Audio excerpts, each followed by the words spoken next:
I realize I feel like I should probably get try to get Rode to give me a sponsorship with all the free advertising they get off of the video feed for me now. Oh, I know, right? Like everywhere.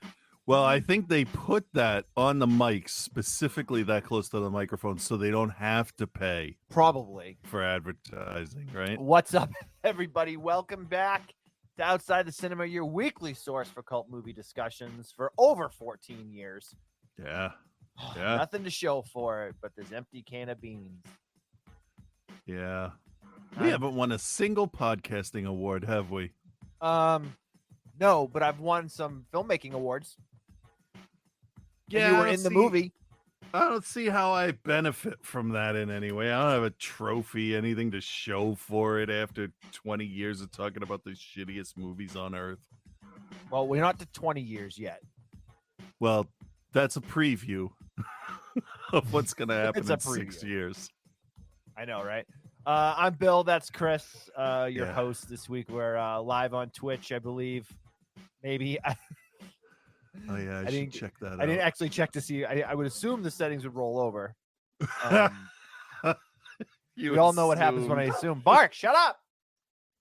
This is what happens when I don't shut the door. He's just excited. He wants about to be part of the show. Somebody walked by. Yeah. Oh my God. Come on. You turn Twitch on and then all of a sudden it's just music blasting in your ears. Oh, I just got the notification. What? Notification. Yeah. Oh yeah. Listen to that. Yeah, there's things. So what are we talking about? The only thing I haven't been able to figure out, and I do believe that Riverside has an option to be able to get the Twitch chat right into the software. I haven't figured that part out yet, though. Okay. But Riverside.fm is the stuff we're using. Check our show notes for a link for a free trial if you're interested. That is an affiliate link, just so you know. So if you were to purchase, it would help us out. But give it a try. I mean, the software is pretty cool. I haven't put the video reviews up on YouTube or anything yet, but I know the Twitch stream looked good and it was very easy to get all the audio stuff together afterwards. So I'll take it. Yeah. This week we're doing some more blind spots. That's the whole plan for at least the next couple of weeks. Although I will say, Chris, when I started going through the lists of movies of like, okay, what are some like cult, genre flick blind spots that I have? And I feel like we had this discussion a while back too, where in terms of like, I don't have nearly the amount of holes right that I thought I did or that you do. Right. In that specific world. Obviously, like if we're looking at like, Gotcha Man movies, then maybe you probably got me on that. But in the terms of like the general cult fare, there's really not a lot that I haven't seen at least once. But this week I did find two. We're going to do The Man Who Fell to Earth, which I surprisingly had never seen. And then we are going to do, what's the other flick, Chris? Devil Rides Out. Devil Rides Out. These Satan's are both Bride or something. It's got another title. Yeah, it's a Hammer flick. Yes. But I had never seen either of these. They're both very well renowned. I know Man That Fell to Earth ends up on a lot of those like top 50 cult films of all times. Yeah. Devil Rides Out is one of the more well-regarded Hammer flicks. Anyone that listens to the show knows my history with Hammer. I'm not a huge Hammer fan.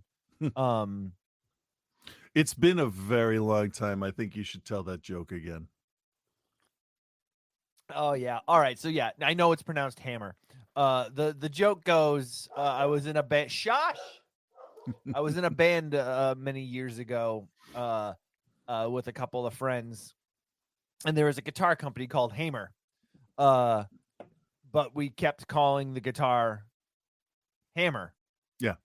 And as you do when you're young and you're funny. Ignorant. And the guitarist was not having an easy time playing the parts that were written for him.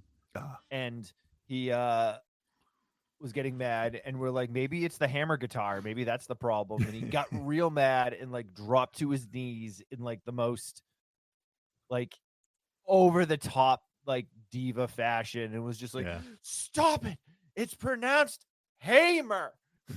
So from now on, anything that is using the word hammer occasionally will be pronounced hammer.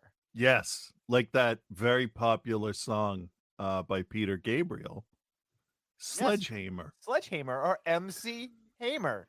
Yes, It's hammer time. it is hammer time. Yes, that band never played any shows. So we were like, but you had such a passionate guitarist. I know, it's so true. He did have just didn't have any of the talent. Yeah. It was funny though, because that band would have been a lot of fun because the drummer was really good and the other guitar player was Jay Maas of he was in Defeater and a bunch of other bands. He's an incredible guitar player, great songwriter. And him and I were really wanted to do like a metalcore band together, and we were like, you know what, forget it. Thanks, but no thanks. Yes, but it's pronounced hammer. So Devil Rides Out, The Man Who Fell to Earth, and our Patreon. Those are the three things you need to remember this week. Patreon.com/outsidethecinema is our Patreon that we have. 100% of the money that goes into that keeps this show alive. Henceforth, the fancy new subscription with Riverside FM. And there's a lot of stuff in there, man. We had someone sign up last week, and I was trading emails back and forth and got them set up with the archives, and he was just like, wow, there's a lot of stuff for me to listen to. And I was like, yeah, 14 years worth of stuff. Yeah. And then I said, not all of it's good. No, so no. But that's fair. That's good. That shows that you are aware of your content, I guess is the word I'm looking for. Yeah. There was going to be another word, but Sean just joined us in the chat. What's up, dude? Long time no see. Do we know Sean? Yeah, we do. Oh, okay. I don't, because I haven't. That's Sean, right? Defiant one is Sean, I think. Oh, okay, yeah. But good to see you, brother. Thanks for stopping by. So yeah, I don't know if it was some rando coming in off of the Twitches. It could be. Yeah. Sean, formerly from Chicago. Come on. Yeah, no, I'm. Come on. Give me some. Don't even try to play it off like, oh no, I knew you didn't know. All I said was, do we know Sean? I don't know anybody's real fucking name. I know people named like Samurai and King and Neck. I don't know people with normal names. Fair. So anyone that is watching on the video feed of the show, you'll see my finger is all wrapped up like this. Oh, dude, you got to pull it out of your ass straight, not at an angle. Either way, it's actually an injury from trying to fix the to replace the kitchen faucet in our kitchen. Oh no! Yeah. How? Well, that's a good story. I mean, good is a relative word. You took a second to think back about the whole thing. I could see the nostalgia in your eyes there. Yeah, nostalgia is not the word I'd use. So we've had a leaky faucet in our kitchen sink now for quite a while, going on like months.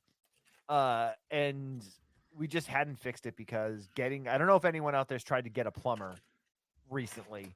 But it sucks. Yeah. We went through, so once we moved into this house, we had a plumber, and then that guy disappeared on us. So we found another plumber. He came and did one job for us, and then we needed him for something else, and then ghosted us. Another plumber that we then found to do the job that the other guy ghosted us on came, did that one job, and then we needed to get this faucet fixed, and he ghosted us. Oh, Jesus. Emailed two other people. Both didn't respond. And then the most recent one, was one of Melissa's cousins had her bathroom redone, and he had done it, and she's like, he was really good. So we reached out to him. Okay. And we played a little bit of phone tag at first, and then we locked it down. He was supposed to come on Friday, but the storm on Friday was bad, so he wasn't able to make it over here. So I got to the point where I'd already bought the faucet, and I was like, you know what? I'm like, this guy's he was saying how, he was so busy. Oh, maybe I can get there this day, and I'm just like, you know what? Fuck it. I'm like, I'll just do this myself. Okay. I've done faucets and stuff, so I can follow along. Yeah. And in a perfect world, replacing a faucet really isn't very difficult at all. At least it depends how old your house is. Yeah, that's really what it comes down to. That's what this is going to play into. And my house is 100+ years old at this point. Mm-hmm.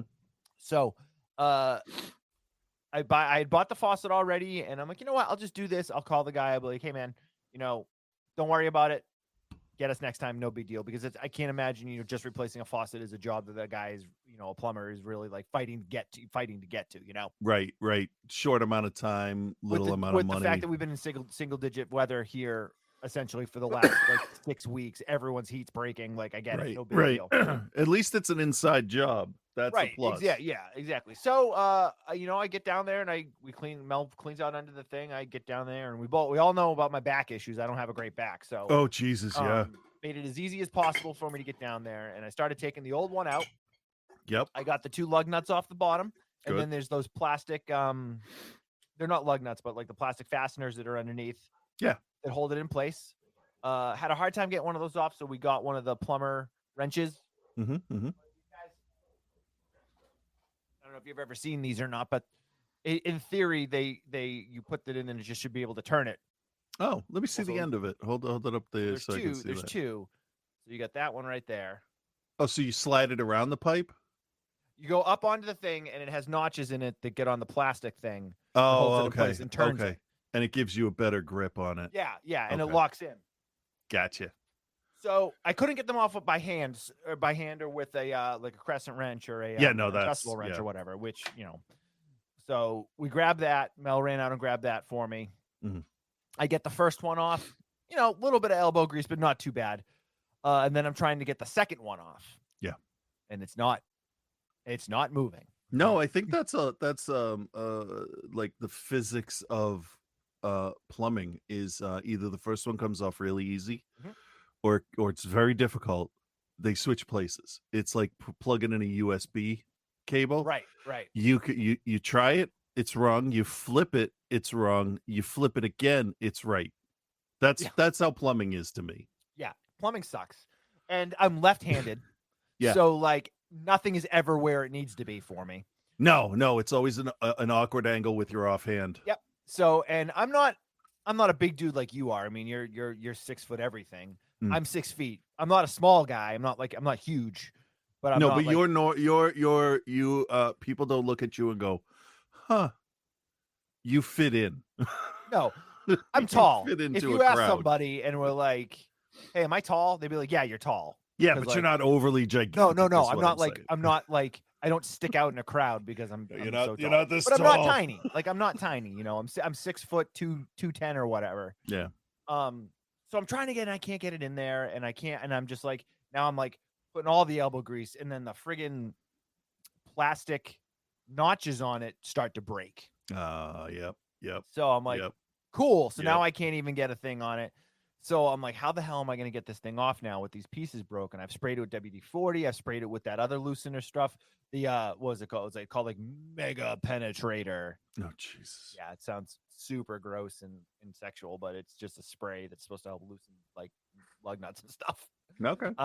So I couldn't get it to move, and I tried so hard, and I'm like, all right, well maybe I've got the other piece, all the other pieces off. This is literally the one piece that needs to come off. I'm like, all right, maybe I can pull it out from the top, move it over enough to loosen it.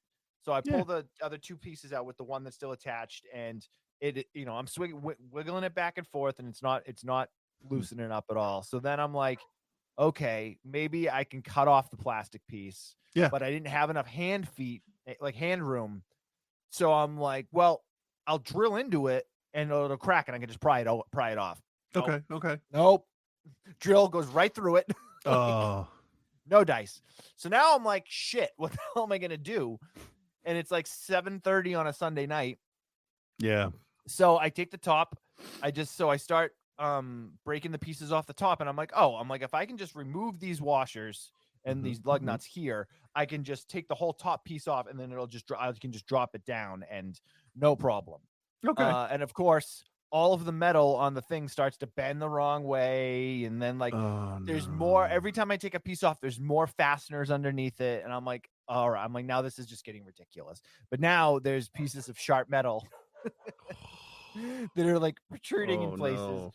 So I go and I'm like, all right. I'm to the point where I'm like, this is the last thing I'm going to do. And this is how it always works, right? So I'm like, this is the last thing I'm going to do. So I take a screwdriver and I'm trying to pry back one of the things so that it'll drop out.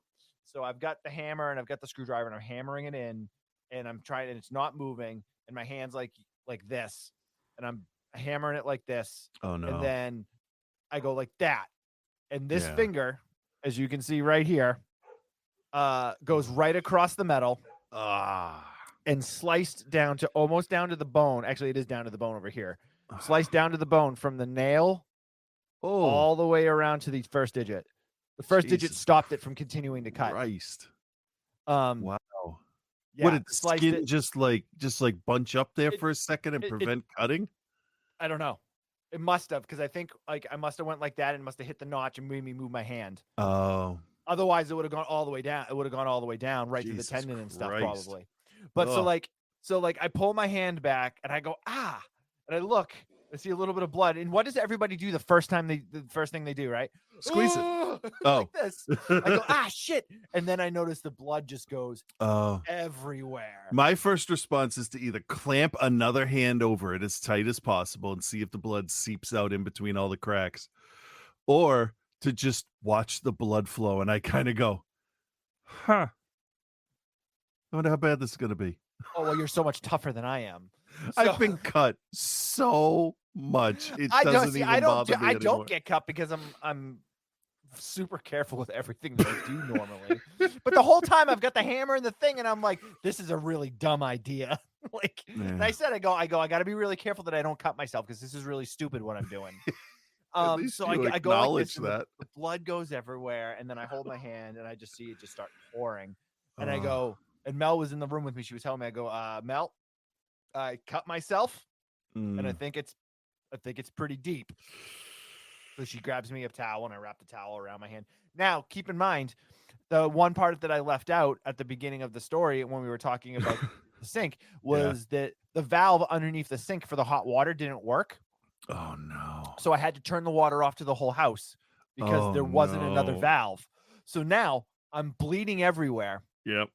I can't turn the water back on because all of the pipes underneath the sink are now detached.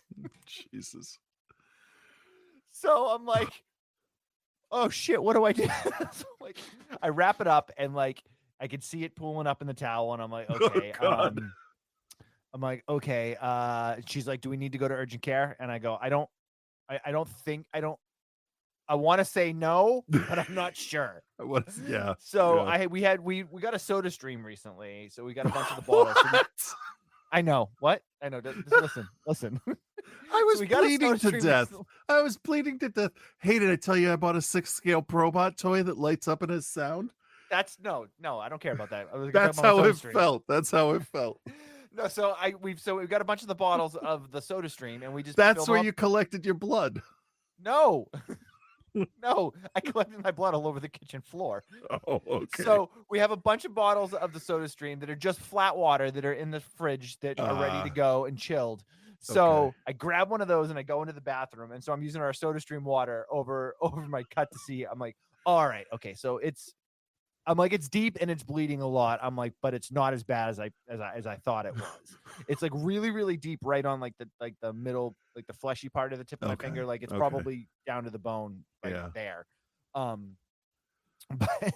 But so then I was like, okay. I'm like, so I wrapped it back up in a paper towel, and Mel went up and got our, the first aid kit, and she, we cleaned it as best we could with the water we had. We sprayed it with the antibacterial spray, and then wrapped it up in gauze and called the plumber and was like, hey, any chance you could get here tomorrow morning? We then found another valve, so we were able to turn the water back on for the house. But that's good. At the time I couldn't be like, is there another valve somewhere? And we couldn't turn the water on because everything under the sink was detached. So if you turn the water on, it flood the whole friggin' kitchen. Right. So needless to say, all of that happened, and it was better than Man Fell to Earth. Which is the first review this week. I'd never seen The Man Who Fell to Earth. I do have the audio for a trailer here. Let's take a listen.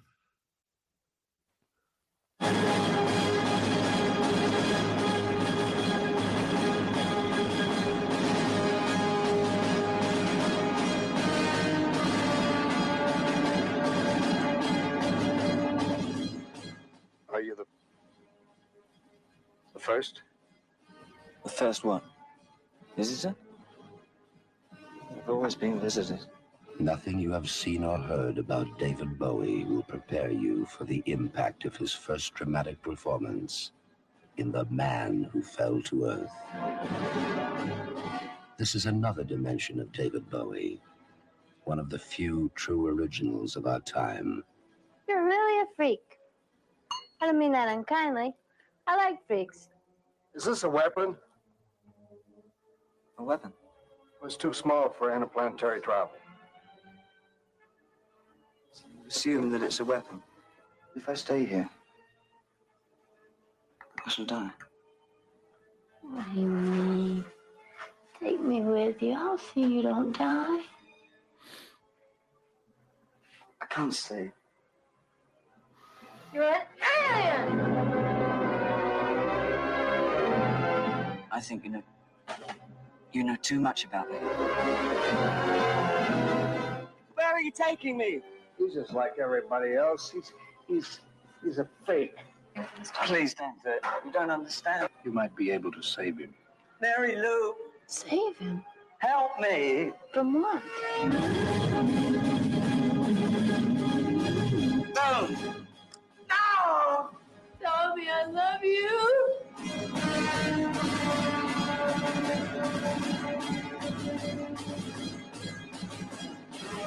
The Man Who Fell to Earth is a powerful love story, a cosmic mystery, a spectacular fantasy, a shocking, mind-stretching experience in sight, in space, and sex.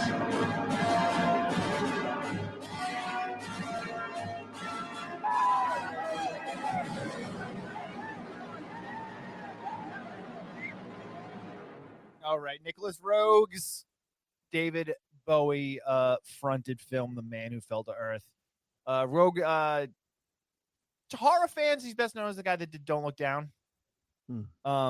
But this is a blind spot for me. It's I like arty shit, so I don't understand why this is one that I never watched. I don't have a reason. I don't have an excuse, considering how many things I've watched over the years and how much garbage I've watched over the years that this didn't make the plate. But it's definitely one that always seems to show up when you do top 50, top 100. Sometimes you'll even see it talked about in like top 10 cult films of all time. It was David Bowie's first starring vehicle. So, you know, a very well-regarded, well-looked back at 70s sci-fi.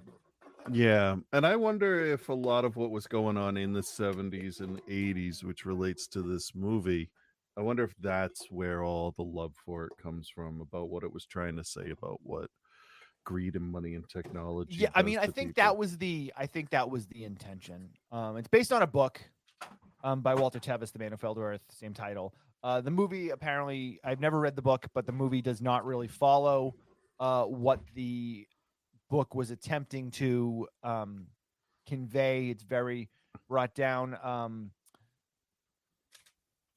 It's starring David Bowie, Rip Torn, Candy Clark, Buck Henry, and Bernie Casey. It was nice to see Dr. Black and Mr. Hyde show up. It was a very interesting cast that they assembled for this. For sure. Bowie was not the first man that was considered. I know Jagger was looked at one point. They had also talked about Robert Redford and a number of other people, but they ended up going with Bowie after seeing his performance in Stacked Actors, the documentary about him. And that's how he got involved. He also had a raging cocaine problem at the time. Supposedly he said that he was clean the whole time, but then later on he was like, nah, I was on coke every single day. Yeah, I read a lot of conflicting stuff about that, like how the co-stars were all like, no, he was very helpful and kind. And there's no doubt there that he was helpful and kind and like worked really well and did a good job. But he was definitely high the whole time. Are we thinking that the cocaine he was taking was just to get him to the even starting point he was at before he started taking coke? I don't know. I mean, his cocaine usage in the 70s is stuff of legend. So I don't know, but it doesn't really matter because it doesn't. I mean, the thing with this movie that everybody always says is like, you watch this and it's David Bowie playing David Bowie. Like this is because then he kept the persona for 2 or 3 years after the release of the film. So when he became the Thin White Duke, and Mm. he continued playing the character, and that didn't really necessarily go well. But there was a number of issues with its release, trying to get it released. The original production company, British Lion Films, originally had a deal in place with Paramount, if I'm not mistaken, where Paramount was going to fund 50% of it. They chose to back out, I think, after seeing the cut of the film. So they then needed to shop it to get some money for it to be able to release it, because if they weren't able to get a U.S. distributor, they weren't going to be able to release it. And then I don't have the name of the company in front of me, but a U.S. company came in, gave them money for a bunch of prints, paid them around $850,000, and then saved the release of it. But the U.S. release was a very chopped up cut of it that for many years was the only cut that was available. They took out somewhere in the neighborhood of 45 minutes, I believe. But now you can't get that cut of it, because every release has been the director's cut or the UK cut, the 2 hour and 20-minute version since then. So getting your hands on the US cut of it from them is actually quite difficult to do. Okay. With all of that said, and this is maybe a little early to get to this part of the review, but I want to say it up front because I want to word it in a very specific way. I feel that the Man That Fell to Earth is one of those artsy cult classic films that people say that they like because they feel like they're supposed to. Okay. Now I can break it down a little bit more as we get into it, but this is one that I don't really understand the love for it. And it's almost universally loved by people that are film people. Now, I mean, it's pretty easy to say that this is not a film for your everyday movie buff that doesn't care about, cinema or whatever. Right. Like if you're going to the movie, you just go and you see whatever the new Marvel movie is or whatever the new Rock movie is. Like, yeah, no, this is not a movie meant for that. But I mean, I see a lot of well-known and guys like Mark Kermode and like all these guys that, really love this movie. And I just, not that I'm on the level of those guys, but I mean, I've watched a lot of cult films. I've directed a documentary about them. I feel like I have a horse in the fight to be like, I don't understand, because this movie to me is a mess. So yeah. Had you seen it before? I had, but apparently I must have seen that cut that you were talking about, because I wasn't aware of that. I saw it. I would imagine, I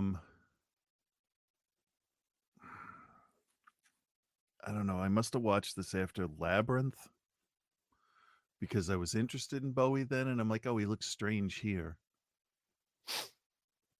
Yeah, so it had to have been late 80s, I think, the last time I saw it. Okay. So it was kind of almost like watching it again for the first time. It's been that long. Oh, with 45 minutes added in, there was a lot more to definitely go off this time anyway. So, all right. Well, the synopsis or the plot or whatever, Bowie plays Thomas Jerome Newton. He's a humanoid-like alien. He's fallen to Earth from another planet. He lands in the middle of New Mexico. He then magically becomes an Englishman with a passport. His mission that we find out later on is that his planet where he's from is dying. There's no water, so he's come to Earth to try to find a way to either bring water back to his planet or be able to find a way to bring the people from his planet to Earth. It's never really actually explained. yeah, let me explain this part though. Fuck this guy. Like, really, fuck him. He's sent to a whole nother planet to save his own planet. And what does he do? Fuck all. He gets rich and he decides, fuck them. I'm doing okay. I hate the character. Well, I mean, that's really an oversimplification of it. No, but I mean, if we're gonna this movie definitely is talking to us on a lot of different levels. It's saying a lot of different things, but on the surface, as a straight up story, it's about a guy who was supposed to save his race. Instead, he just wanted to get drunk and fuck, which I find very interesting because a lot of people can be sidelined by by lust and Right. intoxication. Even people with the best intentions. But I mean, this movie takes place over like 60 years. So like at no point Well, yeah. I mean, he got his we're shit together. right. We're told it's 60 years. We're never. I mean, we can assume that it's like an extended amount of time. We're never actually told that. Yeah, no, I'm Um, guessing. I'm guessing based off of the bad old age right, makeup. right. Yeah, I mean, it's really interesting. I mean, like it starts off, I feel like interesting enough. You know, he basically falls to Earth. You know, he needs to find a way to save. So he uses his alien technology to pose as an Englishman who runs a company, and he amasses this incredible wealth by using the alien technology with Yes. all of the best of intentions Right. to create a ship to be able to travel back and then either bring them back or bring water with them. And again, never really explained. But he does get sidetracked. But it also takes time because as he meets with people, he meets with the lawyer, and then he meets with some other people. And they're like, "Oh, it's going to be 15 months," and he's like, "Well, that's too long. We need to get there." Yeah, sooner than but that. that 15 months thing came years later. after he landed. I did read that they took out every reference to time frames and limits and stuff like that because they didn't want you the director didn't want you to have a definitive idea of exactly how much time has passed. So it's up to the viewer to decide how much of a piece of shit this guy is for waiting so long with 2 dying lizard-eyed children on some dust planet. Yeah. So he's got the attorney Oliver who's working with him. So he uses his wealth to build a new space vehicle. So he's traveling through New Mexico. He meets Mary Lou, played by Candy Clark. She's basically works at the hotel. She's a maid or whatever. And he suffers from like when he starts moving quickly, he like gets he gets a nosebleed and like his head hurts and like he passes out. Yeah, it's like super vertigo. Yeah. So she puts him in the elevator and he's like, "Oh no, I need to take the stairs," but she's already turned the elevator on. So he passes out in the elevator. Right, because she took his suitcase in there and he kind of freaked a little. Yeah. So she gets him into his room. She carries him because it's again cocaine riddled David Bowie. It's David weighs, Bowie, like, who they 89 said pounds. wore children's clothes at some points. He was that thin. It's ridiculous. And I'm like, there's no how can somebody, an adult, be so and then you see him naked and you're like, oh yeah, okay, look at that. He's naked a lot in this. So is everybody else. Yeah. So funny story, Candy Clark, who was probably best known for her role in American Graffiti, she has an affair with the director, Nicholas Reg, and gets cast in the film. So needless to say, she really didn't have any business being there. And I saw a lot of people that were like, "Oh, she puts on the best performance," and I was like, "What fucking movie are you watching?" She was worse than Nancy. She's terrible. Sid and Nancy. She was more annoying. So terrible. So much screaming and crying that just don't seem justified with the way the movie's edited. It just doesn't. She is the one that introduces him, though, to like many of the different Earth vices. Yes. That because he has steered clear of alcohol. He hasn't had sex at all. Like he steers clear of a lot of that stuff until he meets her. So she's the bad influence on him. Yeah. Yeah, because he's drinking water with whatever additive he had to put in there, I guess, just to keep him, healthy. Whatever chemical salt or whatever was in the water on his home planet, he needs to have that there. And that's a really good concession to make to show that, remember, this dude's an alien, without doing a breath mask or sunglasses or something you constantly have to worry about continuity wise. Right. So we also have the Dr. Nathan Bryce, who is a womanizer, college professor that sleeps with all of his students and has them say really weird things to him. Like, it's super uncomfortable.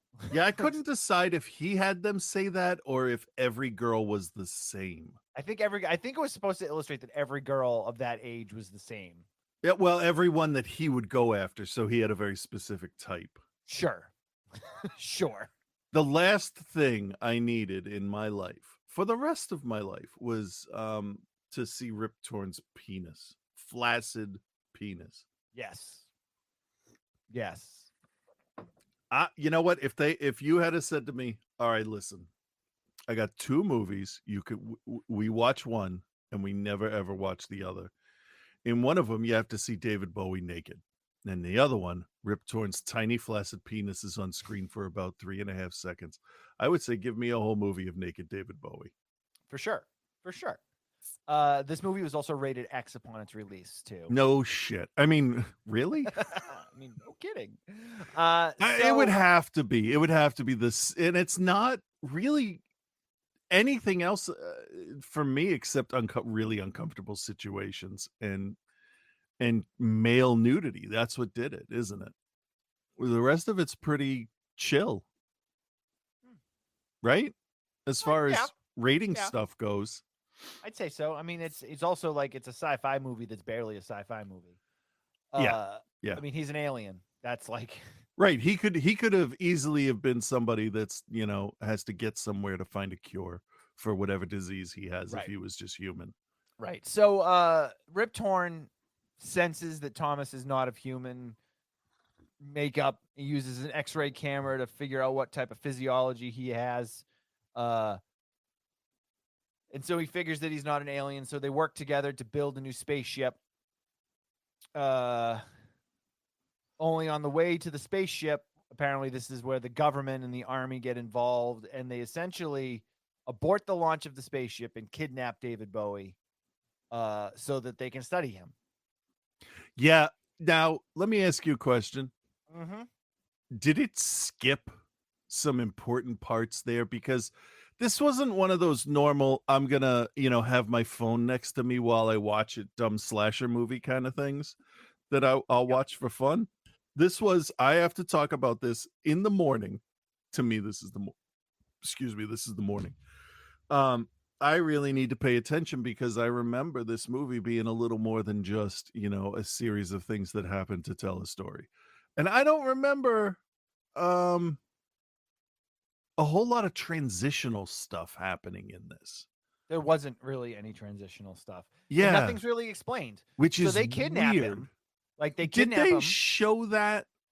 Like, did we have an actual like reason for that to be? I felt like it was like something they were like, oh, we're delaying the launch, and they put him in the car with the guy that's been his driver or whatever. Yeah. And then they drive off, and he's in the back being like, where are we going? What's happening? He's like, Oh, "You gotta that's when let he's me out." freaking out, right? I thought it was because he was drunk and because when he's drunk, he has visions. Right. Sure. I thought it was because they were killing off his accountant dude from the beginning. Well, he did. I don't think he knew about that though, because then they kill off the two people, the lawyer, and then somebody else. They killed The two people. I don't weightlifter. remember There who was it a is. random weightlifter. Yeah, I'm sure he had something to do with something. Remember what the part where they threw the weights out the window and they kind of floated to the ground? Yeah, it was weird. Yeah. weird. That's got to be So- on purpose. Yeah, so they kidnap him and start doing all these tests on him. They're doing tests on his eyes. They're doing all this different stuff, but they're Really? keeping him drunk. Most of the tests, I mean, let's be honest, most of the tests are just trying to cut off his right nipple. I mean, they did that once. Yeah, for the whole scene. And then in the next scene, he's fine. Yeah. No explanation. But so obviously there was a scene where him and Mary Lou split up where she saw his true face and she fucking freaked out and pissed herself. I mean, And when we know I that was because little, they took a lot of time to show it. shit, that's what it was. That's what it was. Okay, so when I was little, I would get those books that are like an encyclopedia of horror, an encyclopedia of sci-fi, and I would go through stuff like that. And I remember when I was little, there was an alien that kind of looked the same on that was in it was about Mars. The fuck is it called? Holy shit. Anyway, I'll I think can't of help it. you. Sorry. The Martian Chronicles. Oh my god, how stupid of a name could I have not forgot? So there's an alien that sort of looks like, the bald, the weird color eyes and stuff. And then later in the sci-fi encyclopedia, there was a picture of Bowie. And I knew David Bowie as Jareth, the fucking Goblin King. And I saw this picture and I'm like, that looks interesting. And that is the most interesting part of the whole movie, but they don't do anything with it. They don't do anything with any of the things that they set up. No, it's almost like the humans learn something and then they just don't give a shit. Like it doesn't affect their daily lives, which it might not. I mean, I don't know. But I know meeting an alien would definitely affect my life. Yes. I'm trying to be all over the place like this movie was. But it's like it's all over the place, but it didn't actually go anywhere. So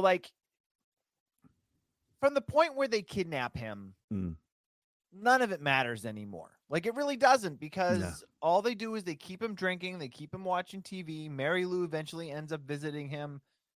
We know now that it's like many years in the future because she's much older. Yep. She's been ravaged by her drinking problem. Which just really is old age makeup. Yeah, they have this really weird scene where he's got a gun and I guess they have sex. Yeah, but I mean, really, doesn't that just come down to they if given the chance they would kill each other? I guess. I don't know. I don't know either. So they have this weird, awkward, violent sex game. Mary Lou's like, hey, just so you know, I don't love you anymore. And that's cool. I don't love you anymore either. I'm like, sweet. Glad that we worked that out. Yeah, it took 2 hours, but here we are. Hey, according to your recording is stopped. Huh? According to the software here, Riverside FM says that your recording is stopped. Something went wrong during recording. Please have Mr. Chris refresh the page to continue recording. Oh. So refresh your page, dude. Okay. Boom. I don't know. I'm glad it told me that. It's spinning and spinning and spinning and spinning and spinning and spinning all day. You know what? I am going to just close it and reopen. Okay. Well, I'll stay right here. And Chris will be back at some point, I guess. I don't know. Now I'll have to put it all together at the end, and who knows what'll happen. All right. Anyway, so so the end of the film, so towards the end of his captivity or whatever, he realizes he's never going to be able to return home. He's never going to be able to see his family, who is obviously now long since died. I mean, there's no way that the family's still kicking around. And then he records this recording. Hey, how about that? Of you're back now. All right, there we go. No, it says something went wrong with during it keeps stopping.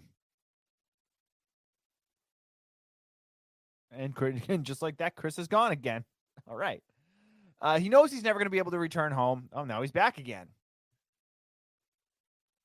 All right, let's see. There he is. I'm going to close all my other windows just to make sure. Says it's recording again. All right. The only thing I have open is Plex, Chrome. I don't know, man. And I'm going to close messages. Not that that's causing any problems, but no, I don't know. I mean, maybe it's an internet speed thing. I don't know. I mean, to be fair, my wife is working right now. Oh yeah. And both kids got home about a half hour ago, so they probably are sitting down. But I mean, I'm getting 300-400 megasecond. This shouldn't be an issue. I don't know what's going on. Anyway, so as I was saying, he's not going to. So he knows he can't return. So he records this broadcast. That's hopefully going to, via radio, will make it to his home planet. Mary Lou's now married one of the other guys. She's married to Rip Casey, Torn, right? Oh, Rip Torn, that's what it was. Yeah, and he lies. Nah, I don't see her anymore. Yeah, so she's she's an alcoholic mess. Yeah, and that's it. That's it, and it ends. Yeah, to quote Always Sunny in Philadelphia. And then it'll just kind of end. Because Yeah. really, that's how the movie ends.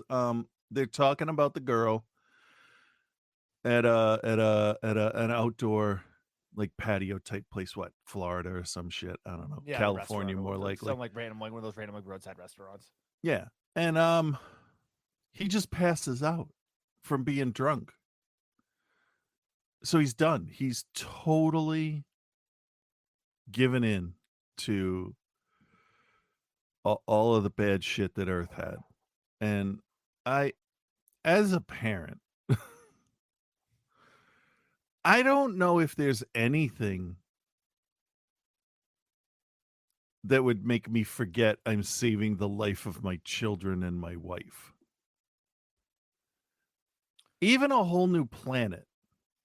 I mean, that's your kids. That's Well, I think the realization, and now this is maybe me just like wishing this is kind of what it was. yeah, no, I mean, it is completely open for interpretation. So The realization that there's no way they could still have survived. Mm. And knowing that there's no way that even if he was able to leave right this very moment, he would be able to save them, I think is a big part of him giving into the vices, whether it's the television, whether it's the sex, or whether it's the massive amounts of booze. I think that's what the whole thing is, and the whole, maybe not the whole thing, but one of the points they're trying to make is that like people have issues because, you know, when they've got nothing left to live for, they're just going to indulge in whatever they can. yeah, yeah, and we shouldn't look past the title of the movie too for hints, because it is very Christian centered. The title, you know, Man Who Fell to Earth. There was only one angel that fell from heaven, and he presides over a land of punishment and vices, and that's what we got going on here: vices and then punishments for indulging in them. So he left his perfect family, let's say, on his house that looked like it was on rails, which I found Yeah. a very his- interesting concept. His spaceship was just a shed on Oh no, rails. that wasn't his spaceship, was it? I thought that was his family's home. No, I think it was a spaceship too. I don't know. Well, it's not. I know, because they didn't explained. show it. They didn't show it, which was also a pretty interesting idea for a sci-fi movie. Not it's as sci-fi as like Under the Skin. Right. I mean, I think a lot of it too is a necessity because their budget, I think, was like, you know, like $1.5 million, which is a decent amount of money for that time period. But to be able to do what they wanted to do, it was still And you got a whole difficult. bunch of actors that, you know, demand a certain level of pay, and yeah, I don't a know. lot of man. locations. All right, Chris, do you recommend, and what is your grade for The Man Who Fell to Earth? Okay, so just for the record, I just wanna put this in the review part that David Bowie, you may forget because you haven't seen a picture of him in a while. If you haven't seen a picture of him in a while, David Bowie's an amazingly handsome man. Like, The most unique looking like man ever, but like inherently attractive to you, whether you were male or female, like doesn't matter. yeah, It's not even an androgyny thing. It's just like, no, it definitely helps prove the point that you're not just straight, you're not just gay, that there are definitely levels between that, because I can look at David Bowie and be like, yeah, okay, I get it. And I think that's good. That's good. But it also, as I'm watching this movie, I thought it was really funny that because okay, so this movie is all social commentary. I mean, so this isn't beyond the pale or anything. I'm not trying to force stuff in here, is what I'm saying. Now I'm gonna forget what I was fucking talking about. And I am literally going to forget what I was talking about. God damn it, it was a good point. consumerism. David fucking Bowie's remember. attractive. Nope, I lost it. It was a good point, and it's gone. So you don't recommend it. God damn it, brain. That's gonna bug me. No, I am gonna recommend it because I think regardless of how bad the movie is, I think you're gonna enjoy Bowie on screen. I've never seen his hair look like this any other place.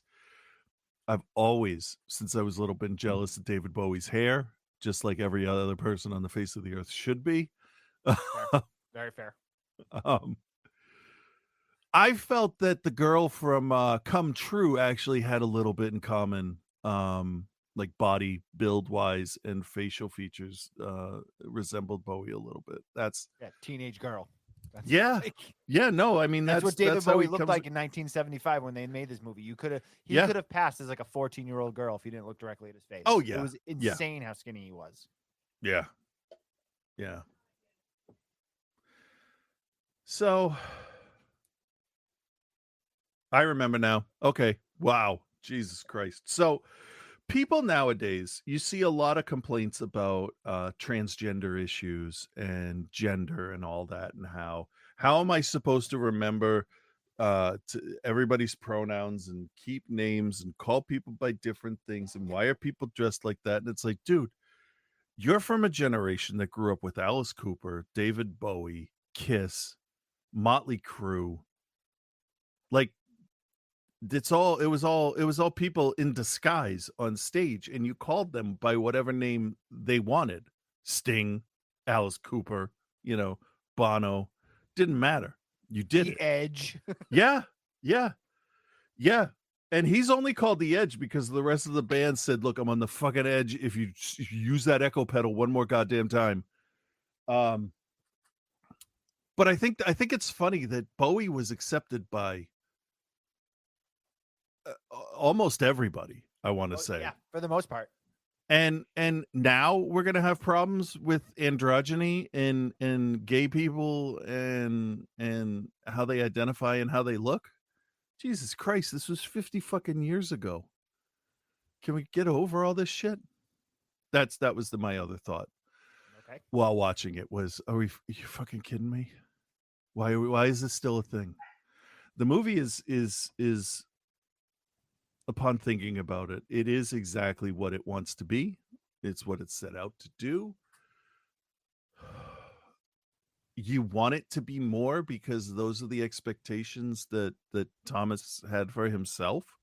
He wanted to save his planet, or at least his family, and he got distracted, and it was too bad. And you're watching the fall of this highly evolved being, theoretically, and yeah, you just watching him fuck up because he found something he liked, and that is, I think, very identifiable to a lot of people. How you can just lose focus. I mean, shit, just jazz musicians alone, you could have a list that makes you cry of people that fell to drugs. I mean, the 27 Club and all the other people that have overdosed. Was Sterling K. Brown, was that his name? Fentanyl overdose. No, not Sterling K. Brown. What was his name? The guy that was on the wire and stuff, right? Yeah, he got slashed with the razor blade when he was young. Yeah, not Sterling K. Brown. That's a different person. He's on other stuff. Fuck, I can't think of his name. I mean, obviously, Oh, right, he is a different guy. Yeah, okay. I don't know why. I must have read his name earlier today. Michael Williams. That's what Sean's saying. Yeah, could be. And he's the sad thing is, like, you look and you're like, oh, they seem like such a smart person, and well, when drugs come into it, nobody's smart. I'll tell you that. Why is my key stuck? God damn it! I don't know. Would you grade this movie already? Oh, that's what I've been trying to figure out. Yeah, you've been trying to do it for like 15 minutes. We get it. You recommend it. What's your grade? That's the tricky part. Is Michael Kenneth Williams? That's his name. Yeah. I liked it and I didn't like it, but I don't think the reasons I liked it are going to outweigh the reasons I didn't like it. All right. See, here's what I thought. I'm gonna give this a B minus, but only because, and I'm gonna kind of go outside of how I normally grade stuff. This was a huge risk of a movie to make, with the star at the height of his career. Of course, the height of his career lasted from the 70s till the day he died, but regardless, essentially, he had some weird stuff going on there in the 80s, but that's true. But we were with Power Station, right? I mean, some of us were You better have fucking been with Power Station. I don't know about that. Was he in Power Station? No, that's Robert Palmer. I don't fucking know. God damn it! You expect me to remember the Rod 80s? Stewart was in Faces. Robert Plant was in now you got me doing it. What was Robert Pattinson in? Robert Pattinson's in the Batman. No, Bowie wasn't in a band. He was always just Bowie. Oh, I thought he did a team up thing in the. Yeah, it was with Mick Jagger. They did Everywhere Around the World. That one. Okay. Which is the greatest music video of all time. Oh, I thought it was dancing on the Thank God ceiling. Sean's here. Robert Plant was in the Honey Drippers. Yeah. Robert Palmer was in Power Station. Rod Stewart was Tin in Machine. Faces. Tin Machine. That's what I'm thinking of. Wasn't that a Stones record? Tin Machine was hold on, I'm scrolling to it here. Where the fuck do they live? It's David Bowie, Reeves Gabriels, Tony Fox Sales, and Hunt Sales. So it's not a you know what I'm super thinking group. of? I'm thinking of the Stones record Steel Wheels. Oh yeah. Which is different than Tin Machine, and Mike and the Mechanics. That's a whole different. Which was Mike and the Genesis. Mechanic. Mike and the Mechanic will order the steel wheels to put on your Tin Machine. Did you grade it? Can I say mine now? You have to go to work at some point. So I know, I do. You're just doing this to yourself. What the hell movie are we talking about? The Devil Rides Out? No. Chris, why are you late today? Fucking David Bowie movie. Oh, okay. Chris, fine. why are you late today? Because I couldn't shut up. I was Because just so into this movie that I only kind of liked. I do what I want. So, The Man Who Fell to Earth. I said earlier, I feel like this is one of those cult films that people say that they like it because they feel like they're supposed to, and that if they say that they don't like it, people are going to be like, oh, well, you just don't get it. Well, guess what? Bill doesn't get it. I didn't like it. I thought Bowie, that bullshit excuse of, oh, it's just Bowie acting as David Bowie. I don't think it was. I think that's publicity, don't you? That's what everyone said. Everyone says that, though. Yeah. That's still to this day. That's what everyone says. I think Candy Clark was awful. Rip Torn's penis also not great. Yeah. Not impressive either. He's dead. I can say that. I want to recommend it because I understand that it's got this place now.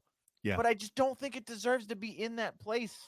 No, but you can still recommend something to watch because of something. Its stature. If you're a cult movie fan, and obviously, like I said, this is Blind Spots, so like I hadn't seen this to this point, but like, yeah, I guess as a cult movie fan, if you're a completist, you need to see everything that people seem to think, deserves its spot on whatever list or whatever. Then yeah, you should probably check it out because it has that place. But it's not good, and it's not like, and the problem it has is that so many of the films that are of this ilk, you can get that so bad it's good, but this is just boring. I will say though, I mean, we do give credit sometimes when the actor knows the movie he's making and they really nail it, he or she. And I think Bowie definitely, I still believe that a lot of these scenes he was just acting, but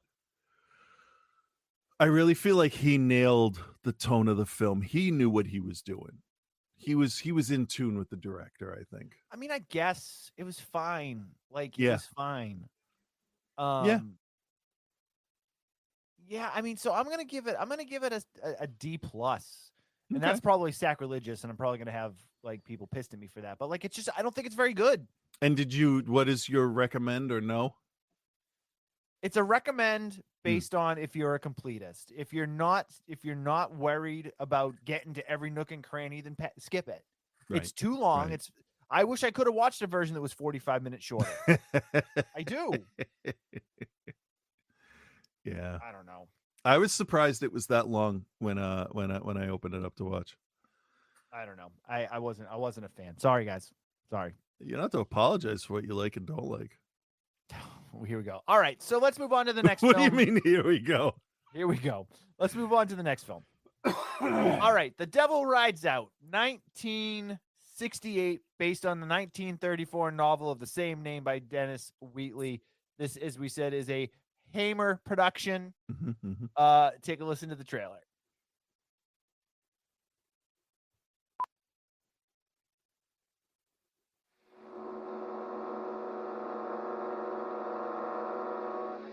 Rex, do you believe in evil? As an idea. Do you believe in the power of darkness? As a superstition. Now there you are wrong. The power of darkness is more than just a superstition. It is a living force which can be tapped at any given moment of the night.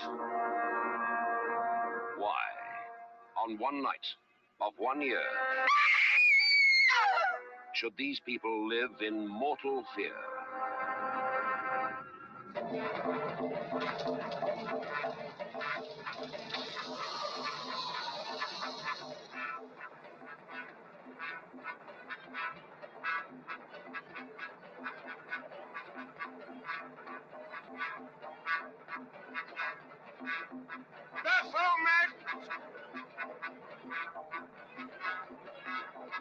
My God. The goat of Mendes. The devil himself. Christopher Lee as de Richelieu, who knows he must fight the devil's power to the death. My God. Don't look at the eyes, Rex! Eyes, once filled with love, are consumed with fear. For Tanith is now promised to the devil. Listen carefully to what I say. This is MacArthur, the devil's chief disciple. Your will is leaving you, slipping away. The Devil's Bride, from bestseller author Dennis Wheatley's The Devil Rides Out, fills the screen with a special kind of visual terror. On your feet quickly! Back to back! Join hands! You will hear his evil. You will feel his evil. You will see his evil.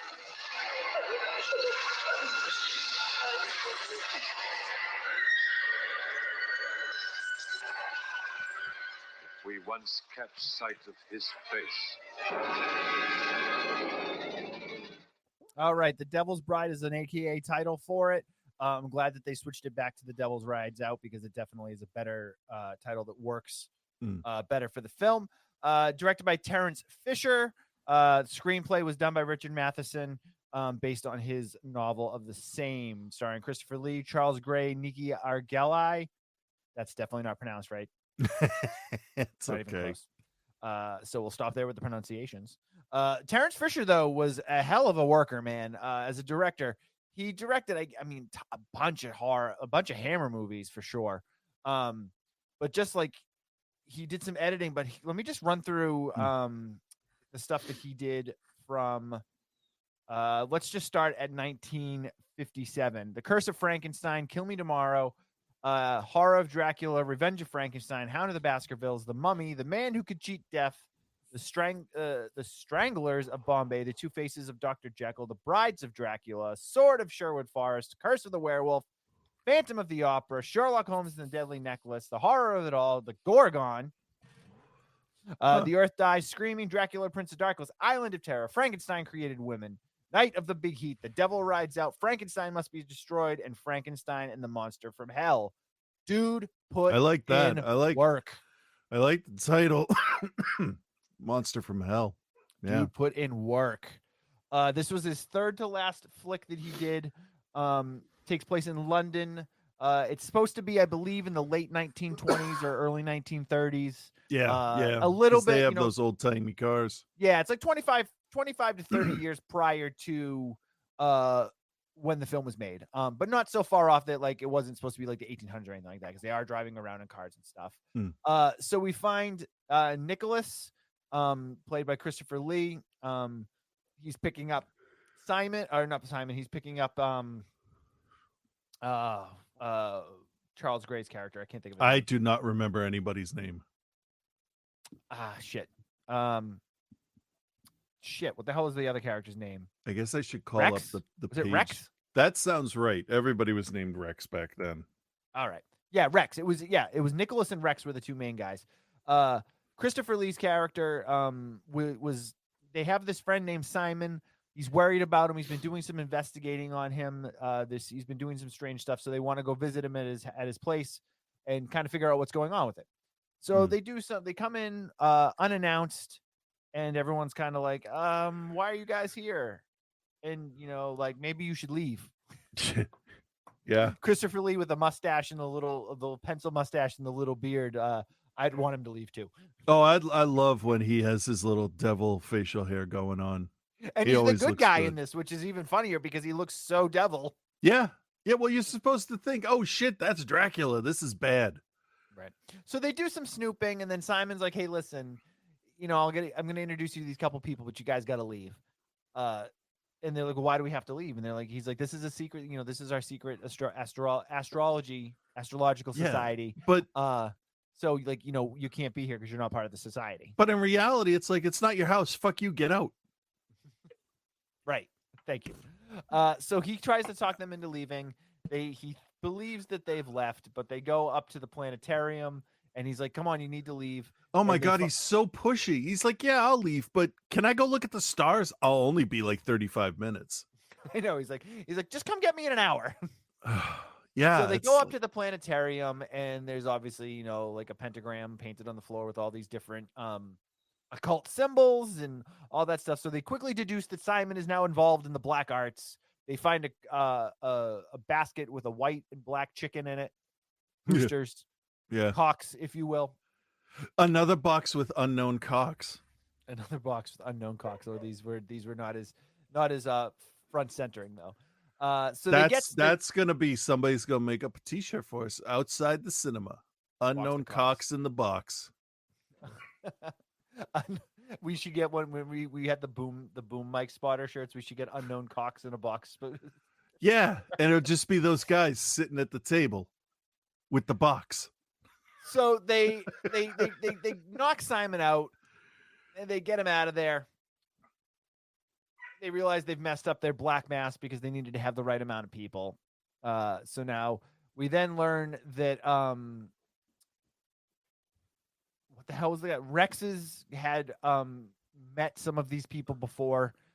So they're going to try to save the other girl, Tanith, because she's being brought into the cult too. And the whole idea is that Simon and Tanith are not like part of the cult yet, but they're about to be inducted into it. Yeah. So they go to a friend of the family or cousin or something. The Eatons, was the family. They're bringing everyone there, but there is more going on. You have Mokata, who's the main bad guy. He's got some powers of persuasion. He is linked with the devil, and they get the guys back. They get the two people back, and then they go and rescue them again. But they're doing this like over the top black mass thing where the devil himself actually shows up, and we're talking the classic like half man, half goat devil. Yeah, he's just chilling too. He just shows up on his rock, and he's all but says, "Sup, everybody." Yeah, I love the visual of that devil too. They a band that I loved from, well, not really back in the day, but they're not around anymore. Is band Cursed. Put that on a t-shirt, and it's fucking like the dopest t-shirt ever. That's the image then that we use. For the cocks in a box shirt. Yeah, and it could just underneath the picture of the devil just say random dildos, which I think would be hilarious. Random dildos. Yeah, outside the cinema in the big font curving over top of it, the picture of the devil sitting on the rock, all smug and 60s looking, and then just random dildos. Or if Do we you write need out the random words? dildos. Do we write out the words "random dildos"? Oh or do we yes, superimpose photos yes, it's of the actual words. random No, dildos? the photos wouldn't make sense because then it would just look like the devil likes getting pegged. But That's another T-shirt right there. that is the devil loves getting pegged. Devil Yeah, loves getting pegged. peg the devil for Jesus. Oh no! Lil Nas X got in trouble for that. So they bring the angel of death up. Rex and Nick are able to repel the evil angel.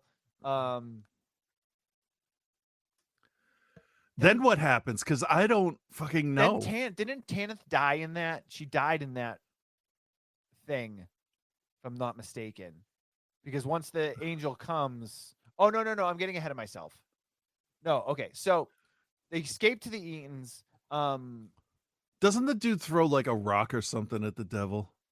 Something like that. But Like a bone. Mokata uses his psychic abilities to pull the two of them out of the house. That's where they end up getting to the devil, and then they're able to get them back though. So they then go back to the house and they like draw the stuff. Like the funny thing too in this, and this is like is kind of unlike a lot of the movies from this time period, whereas like it's not really all about like praising Jesus and anti-devil. It's there's so much more to it because they use a lot of like what can be considered occult and dark arts things to repel the evil. Yeah, like to the point where they draw the symbols on the floor and they have to stay in the circle. Right. So the angel of death shows up. That's what it was. Oh yeah, the guy yeah, on the horse. Yeah, the really bad superimposed guy on the horse. Yep. Shows up, and that's when they kill Tanith off because the angel of death shows up. Somebody has to die. Right. So, without going further into it, we know that the Eatons have a young daughter. She's kidnapped. They're going to sacrifice her to appease the dark arts. And they got to get her back, and there's all the little twists and turns in it, and pretty simple at the end of the day. It is a pretty simple movie, yes, but it's also made kind of strangely where even though it's simple, like I couldn't have told you what happened through the whole movie because somehow the exciting parts didn't feel exciting. Right. And a lot of the stuff felt like you guys shouldn't be this calm standing around talking about this stuff. Right. I agree with that. A lot of movies like this, almost feels like they don't have enough money for another location. So like you'll take care of the big evil and then just like hang out and talk about it for a while instead of getting the fuck out of there. Right. And this one did that a lot, right? It absolutely did. Okay, so it's not my imagination that there is actually very little antagonistic behavior going on. Yeah, for the most part. Interesting. Okay. So I didn't miss as much as I mean, he's trying to get them back, but there's not like planned attacks or anything or like kidnapping. It's like he's just going to use his psychic abilities for them to return. Yeah. Yeah. Why is this so highly regarded? It's just considered one of the Hammer films, I think, mostly because it's different than a lot of the other Hammer films. It's That's not a fair. Curse of Frankenstein or like those other ones that they kind of fell into and they just kind of kept churning the same movie out a bunch of times. Okay. And it dealt with, I think, the dark and the dark arts and the occult in a more serious fashion than we had seen. I mean, it still comes across pretty hokey, don't get me wrong. Oh, but to that point though, I think it was like a more serious look at it because at that time, 68, there was a lot of, satanic panic was starting to become a thing. And, everyone was worshiping the devil back then, Sure. Yeah. I mean, what else was there to do? The dog just came like barreling in here like 100 miles an hour. I was like, I got scared just because I just saw this black blob coming up at me. He ran in and turned and ran out the other way. I see Um, blurry things run into the room now in the house. I don't even give a shit anymore. It's just like, just don't knock over the TV. I know, right? So, I mean, this is not as well regarded a flick as The Man Who Fell to Earth, but it was Okay. definitely one that I have come across multiple times. I don't necessarily have a real good history with the Hammer stuff. Mm. Yes, Hammer. I know. I realized that if I cut this up and put it on YouTube, and people don't get the explanation of the Oh, story from the yeah, beginning right. Of the Check the episode. other clip for the explanation of Hammer. So I do have to say though, a lot of the Hammer stuff that I've seen, I'm not really super into it. Okay. I don't dislike it, but like it's not the stuff that I go back to. I like the harder edge stuff, especially if you're looking at 68 now. You're starting to get more heavy Italian stuff coming into, and even the U.S. stuff at that point isn't quite as hokey as it was. And Hammer really kind of like stayed on those laurels a little bit longer than some of the other companies. But I thought this was pretty good, man. I liked the depiction of the occult and the dark arts and how serious it was taken in this. And it does come off silly, but like it's definitely like portrayed as like a serious problem and a serious thing in this. And I liked that true. it wasn't that Christopher Lee's character was necessarily like, a priest on a mission to like rid the world of all Satan worshipers. He was concerned about a friend of his, but he has a background in it. Yeah. And That he was was good. able That was to good. and he was able to use his background to help save his friend. Yeah. Which I thought was cool and different. Yeah, I'd be interested to read the Matheson story and see what he could put in a book that didn't translate to the movie, because Matheson's work is generally, top tier. Oh yeah, for sure. So,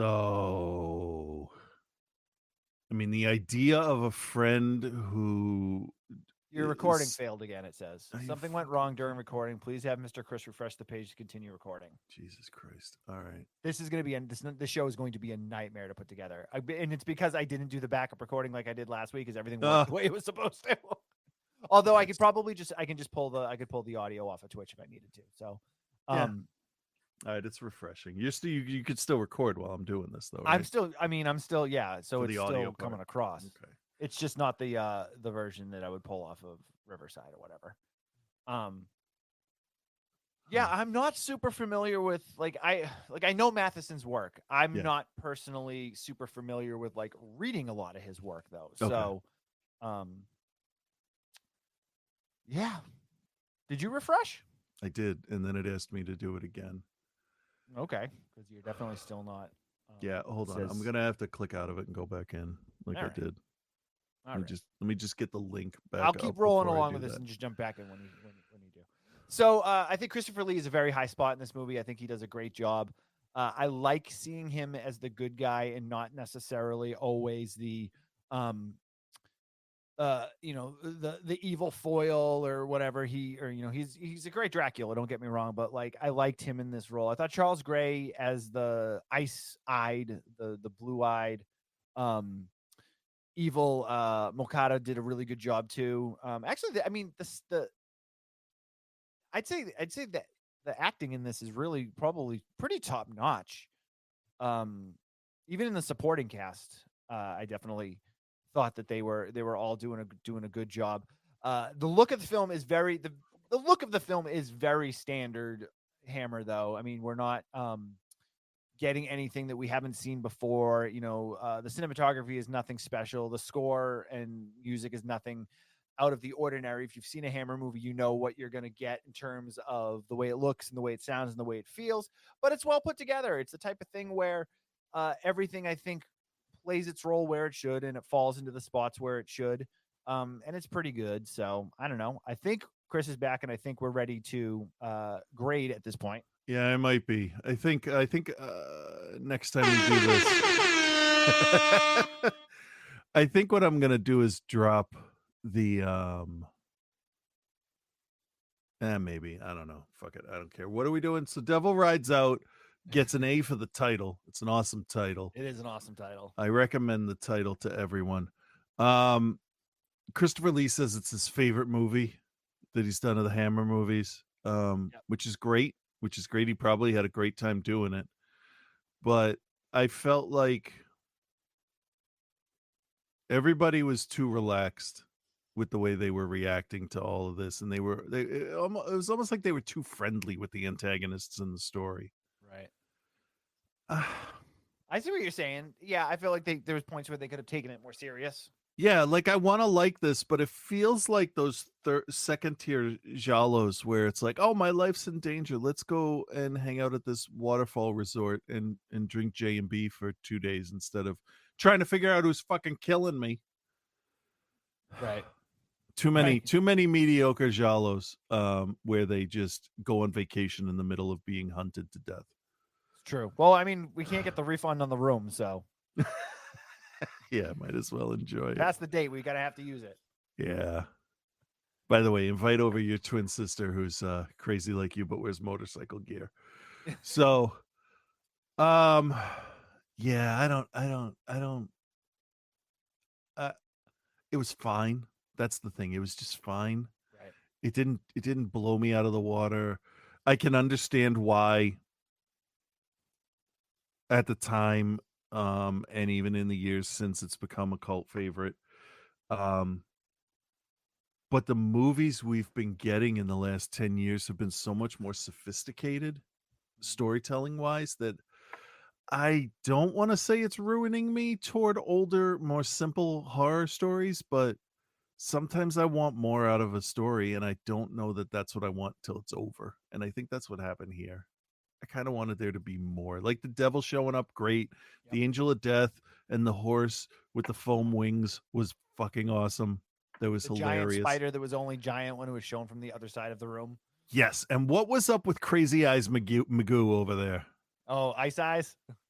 Oh, they get this poor black guy to show up in like a droopy diaper. Guy. Oh my god, yeah. And just about that. It seems mildly racist watching it now, though, doesn't it? Because like it does. He's the only black guy in the entire movie, and of course, it's when they summon the like devil or whatever. Yeah, yeah. Don't look in his eyes as I'm looking in his eyes. There's some strange stuff. So what's my point? Am I getting to a grade? Is that what I'm trying to do? Yeah, trying to. Did you recommend it? I think you didn't recommend it. Did I even say that?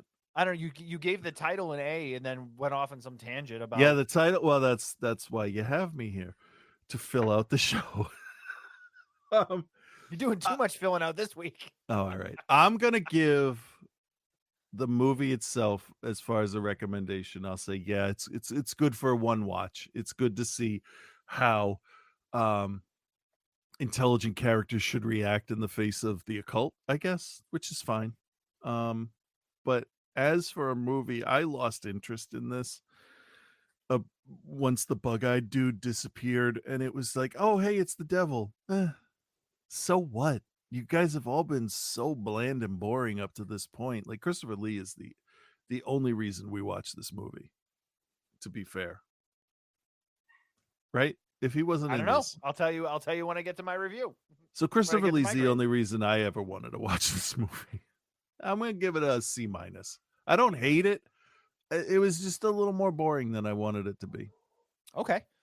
I'm gonna and recommend another thing. No. I'm gonna recommend it. I liked it. I didn't love it. I think it is one of the better Hammer movies that I've seen. I agree. Christopher Lee kills it in this. I also liked some of the other character actors, though. Do I feel that maybe their character should have been a little bit more concerned? Yeah. I also love that crazy car chase when Tana takes off in the car after Rex gets out of the car and she just drives off like a maniac. Jeez, yeah. I thought it was good. It's good. It's not great. It's not the type of thing that I'm gonna revisit at any point. But if somebody was like, "Oh, hey, I'm interested in watching some Hammer flicks. Can you recommend some?" I would recommend it. I thought it was good. It's nice to see Christopher Lee not as Dracula or is not being evil, because he tends to always play those roles. Yeah. So, I will give it a. You gave it a C-. Yeah. I'll give it a C+, bordering on a B-. I think. Okay. I liked it better. I liked it a lot more than The Man Who Fell to Earth. Well, yeah. I mean, a lot more. So yeah. All right. Speaking I of bet a lot more. jobs I've liked more than the Man Who Fell Hard. Speaking of a lot more, Yeah. our good buddy Joe, I put Uh-huh. him on the Leprechaun series. So Oh God, that's right. yeah, he was mad. He doesn't usually. Oh, Maybe no. mad's not the word, but he doesn't usually like say much about the things that I give him. Okay. But he definitely sent me a message with Leprechaun with a big question mark. Oh, you're a son of a bitch. See what he thought of the first one. Well, hello, Bill. Hello, Chris, and hello, OTC Nation. It's your boy Joe here, and, well, this week Bill made me start watching the Leprechaun series. Huzzah. I should have known this was coming. You've teased it in the past, Bill, but I didn't think your soul was dark enough to actually push that button.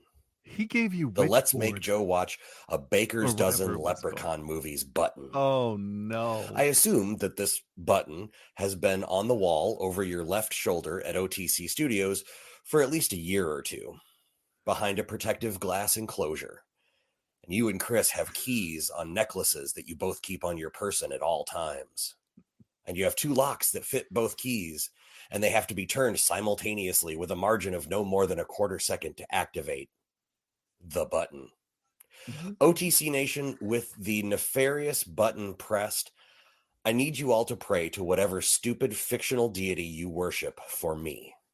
Even I, a man who owns a DVD set of Andy Sedaris films, and on my hard drive is at least 4 straight-to-video AIP films.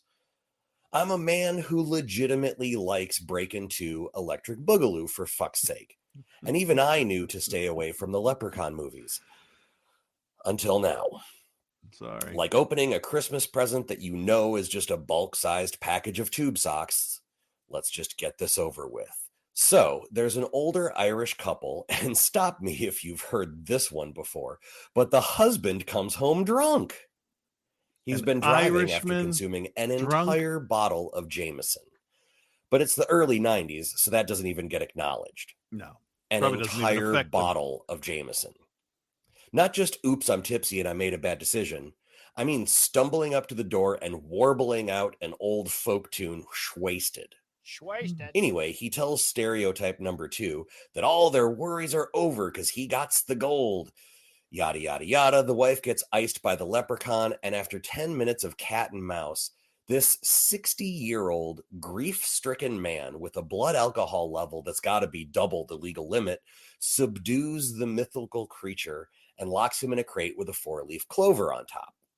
Okay. Now, based on this, when the leprechaun inevitably gets free, he's going to be very easy for A, a healthy-looking dad in his late 40s, B, his very fit daughter who would become reasonably famous on a sitcom just a year later, C, the local handyman doofus who was the male stripper in summer school who's still rocking a 1983 feathered mullet in 1993, Awesome. and D, the tubby guy who was Pee-wee's spoiled rich nemesis in Pee-wee's Big Adventure to defeat. Francis. I mean, right? If one incredibly drunk old man can wrestle evil Willow Lovegood into a crate and keep him there for a decade, this crew should be able to make short work of it. Also, we discover that this incredibly Irish household was in New Mexico. Right. Okay. Loving it. I'm not saying that Irish people don't or can't live in New Mexico, but this is like, listen, the level of Irish, we're talking about the, pip, pip, tut, tut, where's me shepherd's pie? Irish. Yeah, no, they weren't all it allowed took in that state was for in the the tubby 90s. guy, who was Pee-wee's nemesis, to pick up Francis. the 4-leaf clover that was just sitting unadhered to the crate in the basement for the leprechaun to bust free. Now, I don't mean to sound like a safety nerd, but if this thing is so dangerous, maybe a dab of glue, a little bit of duct tape, just something more than what a stiff breeze could undo. Also, wouldn't time just disintegrate? There's something really strange about this movie. Details, Do you Chris, remember when details. Disney cranked out like 2 live action movies a month in the early and mid 90s? And do you remember that they all kind of had the same look? the same mediocre writing, and the same, why are all these people dressed 5 years out of style? Yep. Like, like Camp Nowhere and Heavyweights and Air Bud and whatnot. Like, this feels exactly Those were all like filmed one of on the those same day. movies. It's like Mr. Boogedy, but if the whole crew didn't give a shit that they'd get fired for making something just a hair too dark for Disney. Like, this feels like the last thing they wanted to make was a horror movie. It feels like what they wanted to make was a Halloween comedy special for the Hallmark Channel. Fair. I mentioned the Hallmark Channel a lot here. I don't know why. You The love entire it. movie, once it gets going, is a pretty standard cat and mouse, chasey, occasional kill kind of thing. But beating a dead horse, every kill or attack in this movie is so bloodless and without any sort of impact that it feels like a made-for-TV movie where they didn't even try to push made-for-TV boundaries. Like, this movie's rated R. How is this movie rated R? Temple of Doom is PG-13, and we watch a guy get his heart ripped right out of his chest. But he was a bad guy. The worst so thing it's that happened okay. here is the leprechaun pogo sticks a dude to death by bouncing on his chest. But there's no, like, ribs cracking through the skin like a really bad compound fracture. There's no guts spraying out. It's just like a few, like, splotches of blood on his shirt and some trickles of blood out of his mouth. Fellas, this is bullshit. The one thing that this movie has that works is how much you can tell Jennifer Aniston did not want to be there. Like, it radiates from every frame she's in, and it's honestly pretty hysterical. Like, all the other actors in the film are doing their best, but they were either like no names or firmly established genre actors. Miss Aniston clearly knew that she was destined for better than this. Like, I'm betting that Friends was like already in the works, but she signed a contract for this when she was still struggling, and doing the movie was easier than trying to get out of it. She wasn't even, when they made this, she wasn't even as big a name at the time as the love interest, because he was in summer school, for fuck's sake. Yeah. And she already thought she was slumming it. To be fair, this movie has all the verve and energy of the deer that I occasionally see now at the side of the road that had an unfortunate late night meeting with a Mack truck. And I also kind of wish that whoever made this movie had met the same fate. We're nearing the end, and the leprechaun is chasing Aniston down a hospital hallway in a wheelchair for some reason. If ever there was a time to deploy the tried and tested shotgun dropkick, this is the time. I mean, if I've done one in the ring, I'm pretty sure Jennifer Aniston in her mid-20s was in much better shape than I am now and could easily do it. Instead, she just lamely runs away and coincidentally runs into the drunk guy from the beginning who tells her about the 4-leaf clover gimmick. Fuck. Okay. So they defeat the leprechaun when the kid, there's a kid in the movie, by the way, slingshots a 4-leaf clover into the leprechaun's mouth. That's right. And it's the only cool thing in the movie because, like, he melts really cool, but he's not all the way dead. They pour maybe 2 or 3 liters of gas down into the well in which the leprechaun fell, and they throw a match down it, and I kid you not, it blows up like they put 2 or 3 sticks of dynamite down there. Probably did. Because that's how that works. Here's the thing, the good. I guess a young Jennifer Aniston was pretty nice to look at. Warwick Davis looked like he was having fun, and also it was only 90 minutes of my life. The bad. Times 14. I mean, were you listening for the past, 8 minutes? It's a bad movie. It is It's bad. not even a good bad movie. It's just bad. Leprechaun is going to get a D+. Next week, I have Leprechaun 2. There's 8 of these things. Fuck. There's 8 Leprechaun 2s? Until then, I think so. I guess be good, everyone. Because there was that reboot a few years ago. There's 2. There's Leprechaun in the Hood, and then there's Leprechaun Back to the Hood. Right. Leprechaun in Space. Yep. I think the second one might be the one that takes place in Vegas, if I'm not mistaken. Or maybe the third one's the one that takes place in Vegas. I don't know. But honestly, for me, the original Leprechaun's not very good. There's a few that are fun. I think the first Leprechaun in the Hood is fun, but I haven't watched it in quite a long time, so I fully expect it to be horribly racist when you watch it now. Oh my God. Can you imagine In the Hood. Is that the second one you're talking about? Or No, Back to the Hood, I think, is like the fourth or fifth. you want to talk about fearing racist stuff in a movie? Nothing's more racist than a supernatural villain in a movie with not white people. Very true. Speaking of very true, Reverend Scott, he would never tell us a lie. Or would he? Oh, I know the answer. Instead of doing holy shit this week, I'm going to read a few passages to you from my autobiography, Memoirs of an Internet Reverend. I was born during a snowstorm in November of 1978. I'm sorry. That's not interesting. No, that is so fucking boring. Fine, I'll just do holy shit.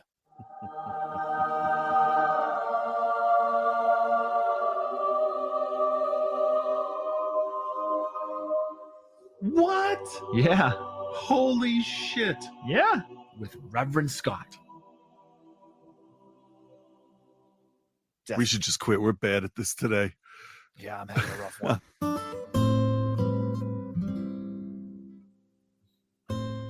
Hey there, Bill and Chris. This is Reverend Scott. A man who has definitely damaged himself by admittedly staring at the sun. So he's baked his brain. The sun may be bright, but I'm sure not. And neither are you for spending last week reviewing Pie and Delicatessen.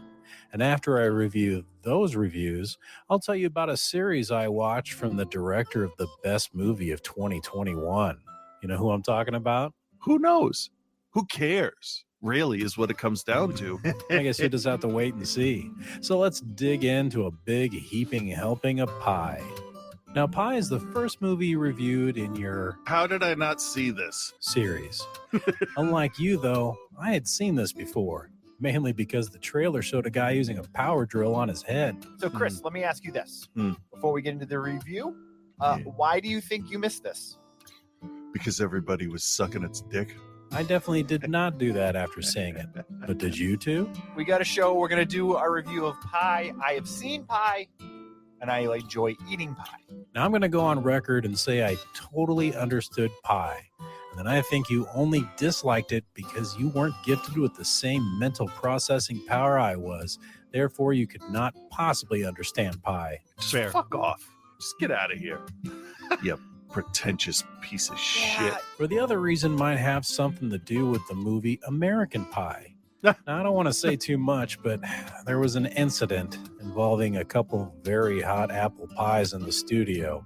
Bill and Chris thought they were cooled off enough. All right, it's been 13 minutes. Fuck them. Just tragic. I hope it was worth it, Chris. It felt like like when we were young, it felt natural. Anyway, Whoa. I give it a B-. After that was Delicatessen. Let's hear a trailer. A world of magic, menace, and cold cuts. Delicatessen. There's no way that was a real trailer. There's also not a single fucking cold cut in that whole movie. No, that's disappointing. Or I guess I have to magic. try and make up for the lack of cold cuts by setting it in a post-apocalyptic world, or at least a post-apocalyptic apartment complex. Sounds interesting, right? At least there's an acrobatic clown, cannibalism, and I'm sure there's other stuff I don't really remember. Luckily for me, I have two professional cult movie reviewers that watched this instant classic. So can you tell me more about the Delicatessen?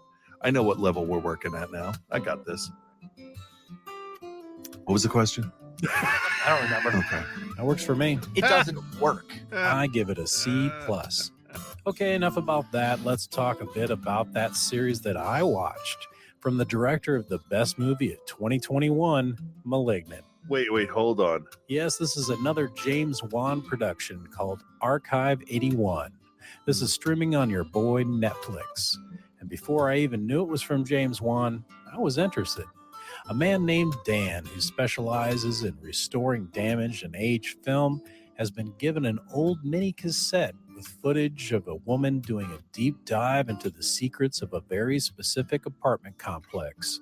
What is with apartment complexes this week?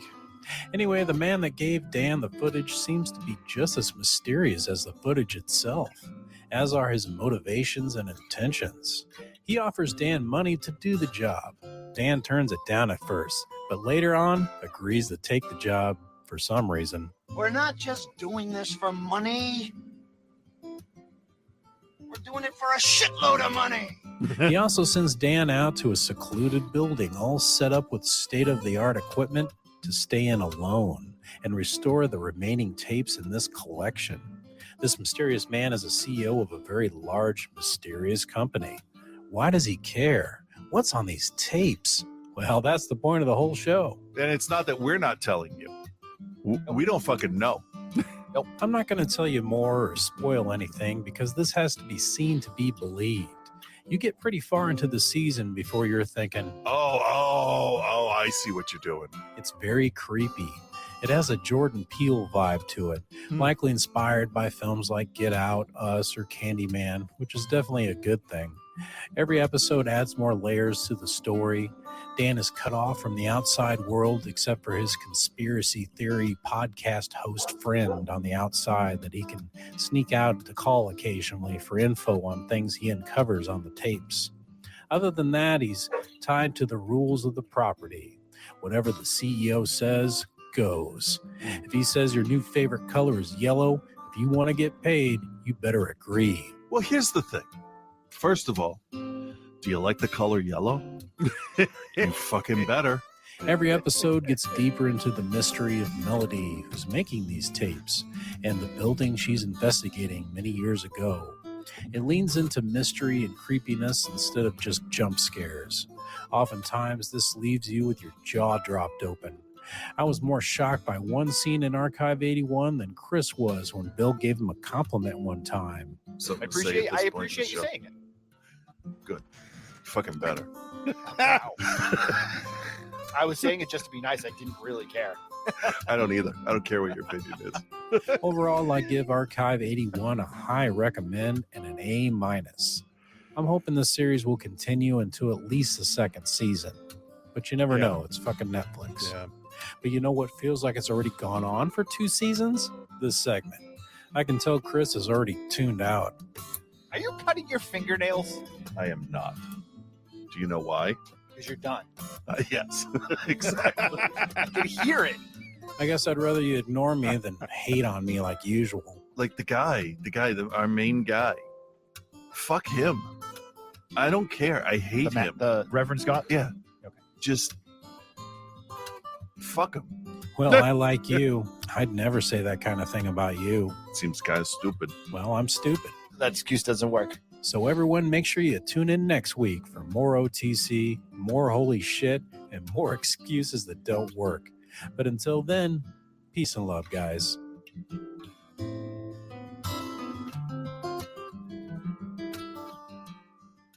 Holy shit with Reverend Scott. If he came to me and started telling me about this shit, I would shit myself just to have a reason to get away from him. You know what? That was fun. All right. Notice I didn't say that was good. Yeah. That was fun. All right, everybody. Thanks for hanging out with us again this week. We will be back next week as usual. If you like the show and you'd like to support us, patreon.com/outsidethecinema, $5 monthly donation to the show gets you access to the full show archives. You get the regular episodes early. You get a bunch of exclusive episodes like our top 10 albums of the year episode, which is available exclusively on that feed. Yep. Next week, I think we're doing a couple of your picks. Tell me which 2 you want to do from the ones you sent. Assault on Precinct 13 was one of them, right? And Funny Games is another big one I've Which never one seen. do you want to do? Do you want to do the original or do you want to do the remake? Oh, yeah, no, I'll take the original because I like it when I don't know the actors. Fair enough. So that'll be what we're doing next week. You can watch us live on Twitch. Twitch.tv/outsidethecinema. And then obviously we got some stuff over on YouTube too, which just do a search for Outside the Cinema. Yeah. Real quick note. Shitting yourself to get out of a situation is called the Ted Nugent defense. That's shitting all over yourself, which is very much the same thing. Yes. All right, everybody. Have a good week. Talk to you Bye. next week. Next week? Yeah. Yeah, they know.